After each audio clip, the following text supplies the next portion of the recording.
Yes, and the reality seems to be that even though your pubs have been closed largely, and even though people haven't been able to travel out of their county largely, we've had no such travel restrictions here, barely any, apart from the intense lockdown.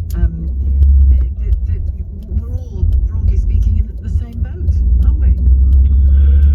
Yeah, I mean, I think that the travel restrictions are interesting, I guess, because again, it's something that there's a massive police operation today in Ireland to limit people leaving their home county. It's led to massive tailbacks on the road, some stretching as far as 8 kilometres, and it's been an enormous inconvenience to a lot of people. There's been reports anecdotally of people missing medical appointments in Dublin because they've been stuck in these tailbacks where police checkpoints are being run. But the general message for people is to stay in their home counties, stay at home, I guess, as much as possible, and limit the amount of contact that you have with other people.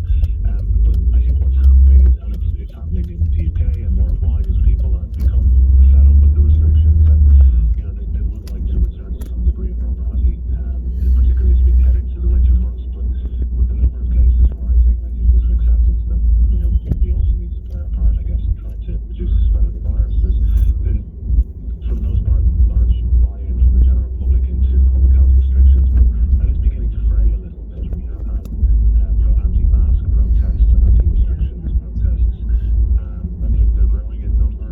They're growing in the numbers participating in them. There was a small one outside Parliament yesterday. There's more planned for this weekend, and I think that's the challenge, I guess, facing the public, but also the government is trying to get the buy-in from the general public into these measures, and it's a challenge facing the Irish government, challenge facing every government in the world. It is. Hugh O'Connell, thank you, political correspondent at the Irish Independent. Your calls after this, 0345 6060 973. And we'll talk to Tom McTague, staff writer at The Atlantic, who's written an interesting piece, I thought, about the fortunes of Boris Johnson in the light of all of this. That's coming up. It's 1:31. Let's get the headlines from Bill Overton.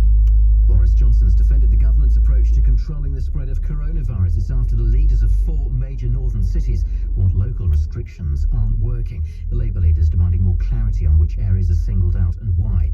A 4th university has cut down on face-to-face teaching. Sheffield Hallam has joined Sheffield University in increasing the amount of online lessons. 1,000 students in the city have tested positive.